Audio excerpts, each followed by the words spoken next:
On this edition of W2F, we got a little quickie for the audience out there. Matt, just the two of us tonight. And while we do look forward to having some of our guests return and have new guests in the near future, fitting that it comes here in the middle of June, Matt, when the NFL is basically totally dead or as close to a still non-pulse as it ever gets, that we too are dialing it back a little bit with an episode that we're going to get the folks in and out of the restaurant, get them fed, get them going on the road. And I start with the storyline in New York. Saquon Barkley, New York Giants. He's disgruntled about his contract situation, Matt. The franchise tag, it's like $10.1 million guaranteed. Sounds like he's threatening to hold out. They're obviously not budging, not willing to meet whatever his contract demands are. And, you kind of threw this idea out there as something that we should discuss. And so I want you to run with it right now and just tell me, where do you think this is headed? And, is it going to turn out to be a good or a bad thing for the Giants when it's all said and done with? First thing, before I dive too deep in this, Bryan, I want to commend you for coming out and putting the work in. This is the offseason. This is June. This is when champions are made. So kudos to you. The grind is going to pay off when the season comes and we're competing for titles. The top football podcast in all the land. And back to Saquon Barkley, Bryan. I just heard about this and I was like, wow, this is kind of a fascinating little story. And, I think I heard that Saquon is set to make around $10.2 million for this season based on the tag. And now he's starting to hold out. And I'm just like, I don't want to knock any player for trying to get their money. I get it, right? They're playing a tough game. They're putting their health on the line. Heck, they're putting their whole lives on the line for that matter, right? But coming from the situation that Saquon has been in, he's not exactly been healthy throughout his career, right? I don't even know that he's played a full season yet. Maybe you could tell me that. Maybe I think last year he got through it, and the rookie year potentially, but if any more than that, no. Two tops, and yeah, he's had some big injuries in there, as we know. Interesting. See, I think that's something that has to come into factor here, right? I understand why the Giants are not just wanting to give him a massive guaranteed contract or an X amount of years or whatever. They want to, see him play, see how it goes, see if he can stay healthy. And I don't really think that's necessarily crazy. What I think is crazy, he's probably just bluffing. But if he's not, what world does it make sense for him to sit out and not take $10 million to play football? At a running back, that's pretty close to the top market, am I right or wrong? And it just doesn't make sense. It's not going to pay off in the back end, I don't think. So I don't know. I don't know what you think about it, but I think it's kind of interesting, kind of fascinating.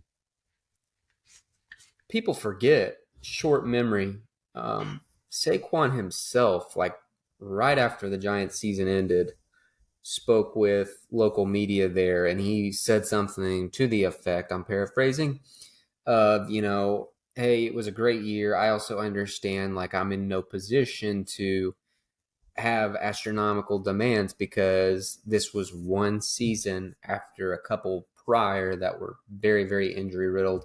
He basically looked like a shell of himself, and some people thought he was never going to get back to prime form per se. And so he more or less slipped the noose around his own neck when he said that. And it's hard now to be like, to flip that and, make any sort of push as if, oh, hey, I do deserve to be the top paid running back. Well, you kind of told us you didn't back then. And so in that sense, I think he's really only got one choice. I think the team only has one choice: play the tag out. Okay, if you want to miss mandatory minicamp, if you want to hold out pretty much all of training camp, go fine. That's your call. I don't know if I would do it. It might make the odds of him getting injured even more likely if his body's not ready for a full season.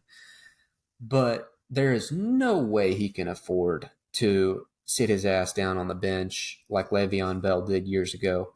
at that position, I mean, say no more, right? The cautionary tale has already played out. Somebody else already made the mistake for you.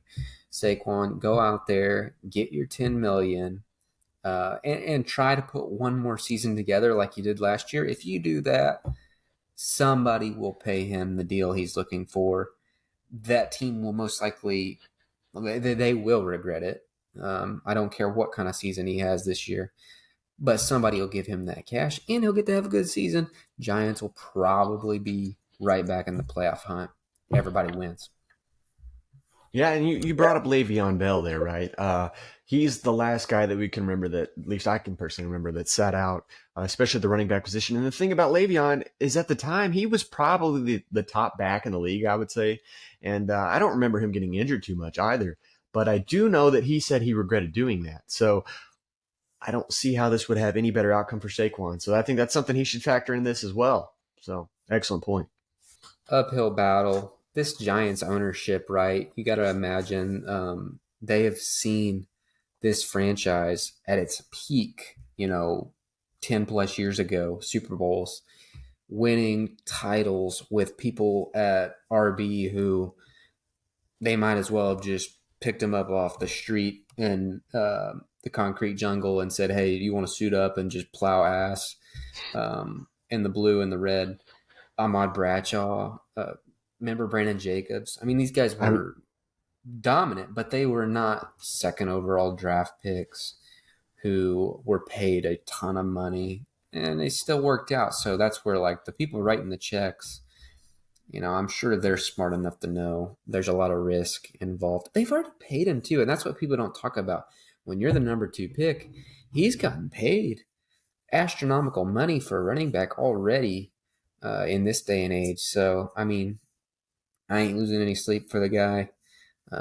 Nobody should. And hopefully he has a good season. And hopefully he, earns what he's looking for. That's about all you can say. yeah, for sure. I mean, you actually made me think of something here.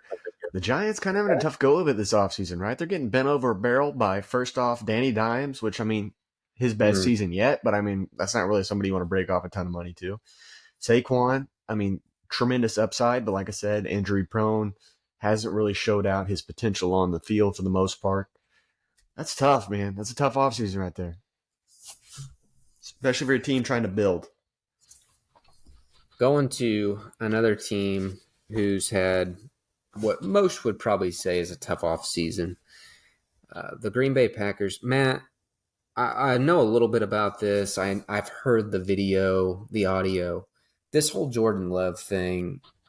Tell our audience exactly what happened here because I think this can be perceived a lot of different ways, and in that way, it's a fun conversation. It's a little like the telephone game, right? Like, Mm-hmm. what do you hear? Or one of those pictures that are a like a mind scrabble, where you look at it and see a dog taking a shit, and I look at it and see a set of candles. Like, it can go a lot of different ways.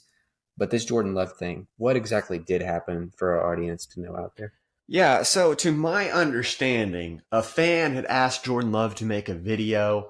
I don't exactly know what the prompt was from the fan, but essentially Jordan Love wished the Bears fans a happy Father's Day, in which implying that they are his daddy, his father. And Brian, I'm going to be honest with you. This is the first time in months that I'm a little concerned with the Packers' decision to let Aaron Rodgers go. I got to be honest. I would say full on let Aaron go, but after this, you got to question a little bit this guy's decision making, his thought process. Um, I don't know. I'm curious to get your take on it, but this could be the first red flag, I would say, from Jordan Love, at least for this season. They said it was like a French Bears fan or something like that that had kind of like tricked him into saying this. I don't know. I think it's kind of funny. Like, you get a glimpse at European humor, which is a lot different, I imagine, in some ways. They're like, we're going to trick this Packers quarterback into saying Happy Father's Day and it's going to be great. And let's be honest, it got way more pub than they probably ever imagined. But um, as far as the perception, I just wonder, was he confused maybe? And in his mind, it was like, I'm going to say this and it's going to sound like I'm assuming that Aaron Rodgers, Green Bay Packers are the daddy role. I think that's probably what was in his head. Like, Mm-hmm. it probably happened fast. Either way, whether that is what happened or whether it was just simply him kind of catering to this fan base, if you will, it's a bad sign. It shows that this guy might be a people pleaser, and that's not what you want at the QB position. I firmly believe that. You want a commander. You want somebody who can, quite Yeah. literally throw that football into this Frenchman's ass if that's what it calls for. Not somebody who's going to, basically do a cameo for him and at his own expense to where he's now being laughed at. So, not a great start to his tenure as the starter for the Packers. But from here, yeah, more than likely, it can only get better um, until it can't. Yeah. See, I don't know. I didn't know that was a Frenchman. That makes it tenfold worse, probably. We're getting tricked out here by the French. And yeah, you're probably right. I don't think he meant to purposely call the Bears fans his father, his daddy, that he's owned by them. But the thing is, Brian, playing quarterback in the NFL requires tons of micro split decisions that need to be made accurately on the drop of a dime. Right. And if he's getting tripped up by this Frenchman, man, I don't know if that's a great sign when we get a complex defense out there. You know what I'm saying? Heck, even the Bears defense. I think that might be a tall task. Very fascinating, though. I'm very intrigued to see where this goes. Week one, Bears, Mm. Packers, and good decision on the league's part to put it on the opening slate, which they basically do that every year. Bears, Packers, just kind of like Giants, Cowboys. It's always the first game, but I think it'll be good because there's no way both of those teams are going to be good teams this year. So let's get that matchup in while they still have hope, and it can have a lot of buzz to it. True, it does. It does. It's got a good build for, like we've said before in the pod, the most overrated rivalry in football history, maybe sports history, probably. Um, but this finally gives the Bears a little bit of a leg up, so we'll see how it goes. That's just it. The Bears need to win something to give that rivalry some bite. We'll see in September. Mm-hmm. Okay. Other big headline. Now it's a little stale at this point, but it's the most interesting one we've talked about so far, perhaps, at least on social media. It was, and that was the Jamar Chase, Patrick Mahomes, shot for shot. We know it was about a week ago when Chase was asked. Well, actually, Joe Burrow first was asked about, who is the best quarterback right now, and he took the high road and he said what needed to be said. And I'm sure it wasn't easy, but he told that reporter and all of us alike, hey, it's obviously Patrick Mahomes right now until, something changes. He's the one who has the Super Bowls and the MVPs, and it's just common sense. Good answer. Well, Jamar Chase has asked the same thing the same day, and in a roundabout way, of course, he says Burrow is the man. He even called him MVP a couple times, which I thought was weird because he's never won an MVP or even been like second. And Mahomes was the most recent one. But then when the reporter mentions, well, hey, Joe Burrow said it was Patrick Mahomes, Jamar Chase responds, Pat who? Pat who, as in he doesn't even understand who he's talking about. And that was a mistake because Petty Pat at the Super Bowl ring ceremony. And you just know, man. And that's the thing I want to start the conversation with is how long you think it took or what did it look like when Mahomes was like, yeah, I'm doing this. He knew this was premeditated murder. When I get that ring, I'm going to take this picture and I'm going to post this photo to Twitter with this caption, Instagram. It's Mahomes with the two rings. And his caption is simply, that's who, a direct response at Jamar Chase. Um, just letting him know, big dogging him. Woof woof. Uh, what was it that Jamal Williams said on Hard Knocks last year? If you're gonna piss like a puppy, then stay on the porch. It was kind of like that. I feel. And so, yeah, Matt, what do you think about all this? And is Jamar Chase, you think he learned his lesson? Absolutely fascinating, Brian. I was not expecting this rivalry to pick up already. I'm going to be honest with you. I was like, at least there's going to be a truce for the offseason, especially seeing how that AFC title game shook out. But man, is it entertaining, right? And here's the thing. Here's the thing. As a Kansas City fan, I'm going to be honest with you. You love to see it, right? Because let's be real. Pat Mahomes, if he was a normal human being, at this point, it's got to be pretty easy to get a little bit complacent. Am I right? You know that you got the two MVPs, the two Super Bowl MVPs. Uh, Arguably last season the greatest career or greatest season for a quarterback of all time. But no, you're right. Petty Pat, he's got the petty level of Taylor Swift, right? It's gonna be very interesting. He's gonna be working hard at this, and man, Jamar Chase didn't see this coming. Didn't see this coming at all. Pretty errant move, but I love to see it. I'll get to the Bengals side in a second. From the Chiefs' perspective, I think it's great that Chase even said that because we know by now the stories are out there, and this is proof the response from Mahomes. He is one who, he takes this stuff personal, he uses it in a useful way. This will be something throughout, when they meet the Bengals next year, he will be reminded of what was said and it will help him, lock in even more. He's got that Jordan in him that we saw in the Last Dance, and I'm not the first one to say that, right? But Bengals side, I think it's weird. It shows that, and maybe it's just their personalities, but clearly Joe Burrow, Jamar Chase, they're not in the same headspace right now. I think Burrow is in a healthier spot. He seems a little more realistic, understands, yeah, we've done some nice things, but we have not done anything we really want to, right? Yeah, they went to the Super Bowl, but let's be honest. Yeah, 90% of Bengals fans seem to be really juiced about that, and they'll flash the AFC Championship rings that look like they came out of Pizza Hut and the 50-cent machine. But players don't actually care. Fans who know what they're talking about don't care about AFC and NFC championships. You either win the Super Bowl, you win the MVP, those types of things. Top of the mountain types of accomplishments. Burrow still hasn't done that, and so he has the right perspective. Jamar Chase, though, this to me, it's an immaturity. It shows that maybe he doesn't quite grasp that they haven't accomplished anything yet, and they shouldn't be viewing things that way. They should, kind of do what they did a couple years ago, put the target on Kansas City's back where it should be, and go back into that mindset of, hey, we have work to do. We are the hunters. Um, and ultimately, we just haven't taken care of business yet. So I don't know how I feel about that. I think Jamar, uh, there's a little more at play there and some maturing that might need to take place here in the next, well, hopefully a few months for their sake. Absolutely, it's going to be interesting.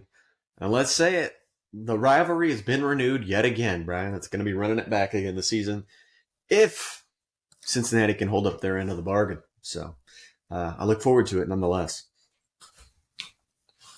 All right, Maddie, we got one more thing.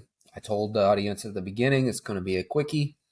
And that just means Dick of the Week. We're going to put off our worst to first segment. We love to have those conversations when we do have our guests with us, whether it's Bass Daddy, Pork Johnson, or an outsider.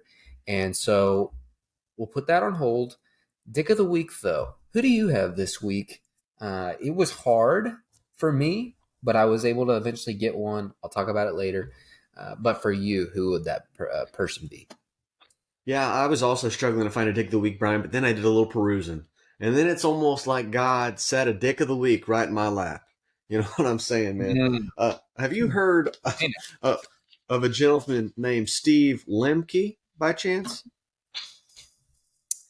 That is not ringing a bell. I hope that that's A not household name? well. So okay, go ahead. Yeah, A I don't know. precursor. This doubles not only as maybe a dick of the week, but dog of the week or maybe using that dick of the week, you're going to see what I'm talking about, Brian. Steve Lemke, I believe that's how you pronounce his name. If not, I apologize, Steve. But he was the assistant bowling coach at Stephen F. Austin, just apparently a bowling powerhouse, which, first off, I don't know how I didn't know this, but I didn't realize there was such a thing as collegiate bowling programs. And Shane Bastetti's on here. He could talk about it, and then he's would really be able to elaborate on what I'm about to go into next. All right, so Mr. Steve is the assistant coach, like I said. His wife is the head coach, right? And just a wild turn. And turns out Mr. Steve, he was having an affair with one of the bowlers on the team, right? And they didn't specify who, what, or male, female, prefer not to disclose. I don't know which. Either way, he did. And the funny thing about it is, Brian, he resigned, and he just rattled off a string of just weird quotes, and that's what makes this super interesting. I'm going to read off one to you here. As he resigned, I knew it was kind of a no-no, but there's not a rule saying it can't happen. And and he just kept saying a lot of weird things like that. And he's like, there's no law against it. Yeah, it's frowned upon, but it's not illegal. Like basically pulling an Alan from The Hangover, about masturbating on an airplane. That's basically his defense on this. And he kept saying, he's like, my wife, she was the head coach for a while before I was brought on staff. I had to stay home with the kids. I don't know why he kept saying that, but it turns out when he got on the bowling team as a paid coach, he got more than he could handle.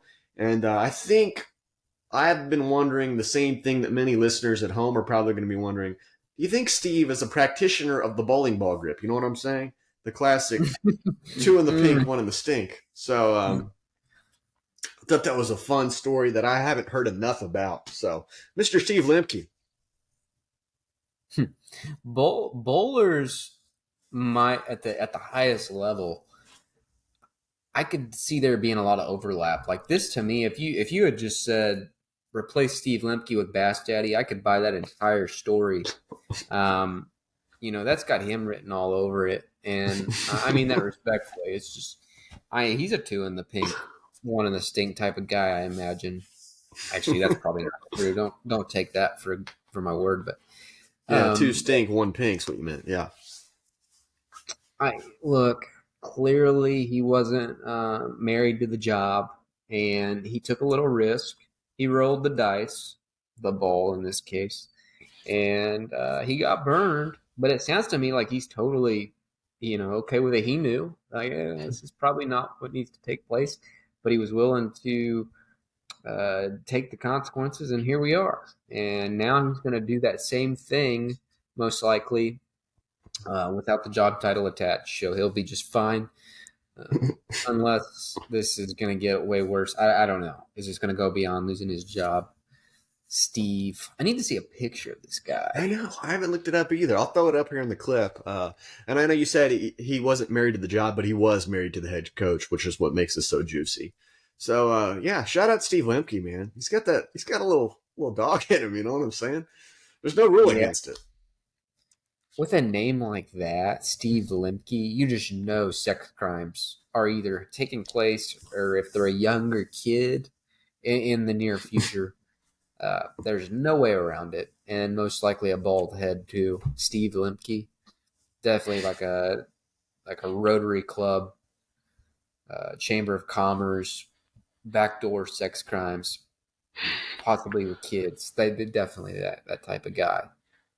Dick of the week, well earned. Fascinating. My dick of the week, and I wrestle with this one literally back and forth between like meaning it in a good way and meaning it in the normal bad you're a cocksucker way, and it's Stephon Diggs going back into the football world. Now we know at this point he's back in the fold. He's at or was at their mini camp before it closed, but him not showing up, the coach coming out at the presser saying, I'm very concerned about this, basically calling him out. So there's animosity that was there. There was frustration. Now, on the good side, and this is literally the devil and the angel on each shoulder, but where I think he's a dick in like a you're an idiot way, they paid him last year when they didn't have to. He's 30 years old now. Like his best days are most likely behind him, and they gave him a huge contract. They take care of him on targets, right? He's always in the top 5 with receptions, yards. He gets his share. And ultimately, like, you just need to, if you want to be part of the solution that gets that team to the AFC title or the Super Bowl, he's got to be there and be part of it from start to finish. He's one of the best 2 players on the team. But then I think about it and I go, okay, if I was in his shoes, maybe what would I do? How would I handle it? And I don't know all the background information. I don't know, has he had ideas in the past that they just haven't listened to? Because they did say something about he's frustrated with how the offense is evolving or the ideas and how they get, utilized. That could be frustrating if you're that dude and they're not listening to you. And more or less you're just being used as a chess piece.